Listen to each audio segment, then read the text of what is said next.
નમસ્કાર, ભારત ટાઈમ્સ ન્યૂઝમાં આપનું સ્વાગત છે। હું છું દિવ્યા આપની સાથે। વાત કરીશું ગુજરાતની। નિકોલ અને નરોડા વિસ્તારમાં આયોજિત કરાયું બોક્સ ક્રિકેટ ટુર્નામેન્ટ, જેમાં 400થી વધુ વિદ્યાર્થીઓએ ઉત્સાહપૂર્વક ભાગ લીધો હતો। આ tournament ocean blue education and spoken English સંસ્થાના ઉપક્રમે યોજાઈ હતી। શિક્ષણ ક્ષેત્ર સાથે સાથે હવે રમતગમતના ક્ષેત્રમાં પણ આ સંસ્થાએ પોતાની ખાસ ઓળખ બનાવી છે। આ ટુર્નામેન્ટ માત્ર રમતનું આયોજન નહોતું, પરંતુ વિદ્યાર્થીઓના સર્વાંગી વિકાસ તરફ વધુ એક પગલું હતું। Ocean blue education and spoken ઇંગ્લિશે આ સાથે સ્પષ્ટ સંદેશ આપ્યો છે કે શિક્ષણ સાથે રમત પણ જીવનનો મહત્વપૂર્ણ ભાગ છે। નિકોલ, નરોડા અને વસ્ત્રાલ વિસ્તારમાંથી આવેલ વિવિધ ટીમોએ ઉત્સાહભેર ભાગ લઈને પોતાની પ્રતિમાનું પ્રદર્શન કર્યું હતું। આ ટુર્નામેન્ટમાં વિદ્યાર્થીઓએ ટીમ વર્ક, નેતૃત્વ ક્ષમતા અને રમતગમતની સ્પિરિટનો ઉત્તમ પ્રદર્શન કર્યો। વિદ્યાર્થીઓ, પેરેન્ટ્સ અને શિક્ષકો તરફથી પણ કાર્યક્રમને ઊંડો પ્રતિસાદ મળ્યો હતો અને આ પહેલને ખૂબ જ પ્રેરણા ગણાવવામાં આવી હતી। Ocean blue education and spoken English દ્વારા થયેલ આ અનોખી પહેલને ભારત ટાઈમ્સ ન્યૂઝના સહયોગ સાંપડ્યો છે, જે આગામી પેઢી માટે શિક્ષણ અને રમત વચ્ચેનું સંતુલન જાળવવાનું ઉત્તમ ઉદાહરણ બને છે। ઓશન બ્લુ એજ્યુકેશન દ્વારા કરવામાં આવેલ આ પ્રયાસ સાબિત કરે છે કે યોગ્ય માર્ગદર્શક અને અવસરો મળતા વિદ્યાર્થીઓ દરેક ક્ષેત્રમાં પોતાની છાપ છોડી શકે છે, પછી શિક્ષણ હોય કે રમતગમતનું મેદાન। સ્થાપિત કરી હતી વસ્ત્રાલ એરિયામાં। છેલ્લા 15 વર્ષથી આ સંસ્થા કાર્યરત છે। અમે લોકો મલ્ટિપલ કોર્સિસ પ્રોવાઈડ કરી રહ્યા છે।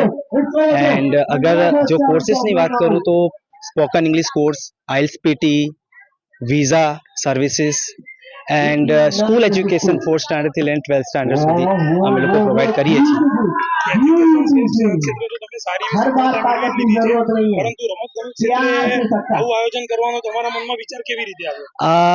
Actually sir, to be very honest, અમે લોકો હવે આ એકેડમિક યરથી વસ્ત્રાલમાં બી અવેલેબલ છીએ અને અમને એમ થયું કે આજે કટ થ્રોટ કોમ્પિટિશન બહુ જ છે। લોકો, વિદ્યાર્થીઓ બેસિકલી બહુ જ ટાઈમ ફાળવે છે એજ્યુકેશન પાછળ। ટ્યુશન જાય છે, સ્કૂલે જાય છે, હોમવર્ક કરે છે। And being a teacher I completely understand this કે કોમ્પિટિશન ટફ છે, એટલા માટે વિદ્યાર્થીઓને એક્સ્ટ્રા એફર્ટ આપવું પડે છે। મારું એ માનવું છે કે education is the one of the aspects of your career and your life, પણ સાથે એક સર્વાંગી વિકાસ થઈ શકે, હોલિસ્ટિક ગ્રોથ થઈ શકે, એના માટે બીજા એક્ટિવિટીઝ પણ જરૂરી હોય છે, જેમ કે ક્રિકેટ છે, સ્વિમિંગ છે, આર્ચરી છે, જીમ છે, then you have to just football છે, હોકી છે। મને એમ લાગે છે કે આવી એક સારા પ્રોફેશનલ્સ તરીકે આપણે વિદ્યાર્થીને એક દિશામાં આપણે આના તરફ બી ડાયરેક્શન આપી શકીએ। સાથે અમને પણ એવું લાગે છે કે વિદ્યાર્થીઓ બહુ ભણે છે અને અમને એવું લાગે છે કે અગર કંઈક એક્ટિવિટી અગર અરેન્જ કરી શકીએ સંસ્થા સાથે, તો વિદ્યાર્થીને સ્ટડી સાથે સાથે બીજી રીતે પણ આપણે ગ્રોથ આપી શકીએ। So that's the only purpose for arranging and organising this kind of event. આ એકચ્યુઅલી 2 દિવસ માટે છે અને આજે સેકન્ડ ડે છે। તમે અગર જોશો તો ફાઇનલ મેચ રમાઈ રહી છે અને very soon we'll be having a winner. I'm so excited to announce that winner. Yes, આજે આ ઓર્ગેનાઇઝેશન નું જે ઇવેન્ટ છે એ ખતમ થશે।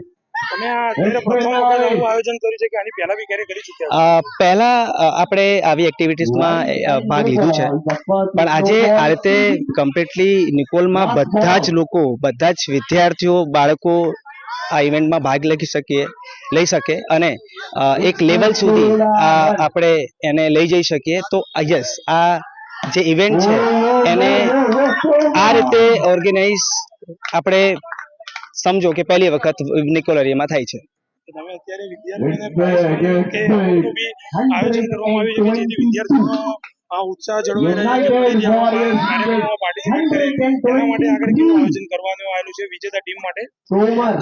સર, એકચ્યુઅલી જે ટીમ જીતશે અને જે ટીમ સેકન્ડ રનઅપ રહેશે એમના માટે પ્રાઇઝ ડિસ્ટ્રીબ્યુશનનું આયોજન છે।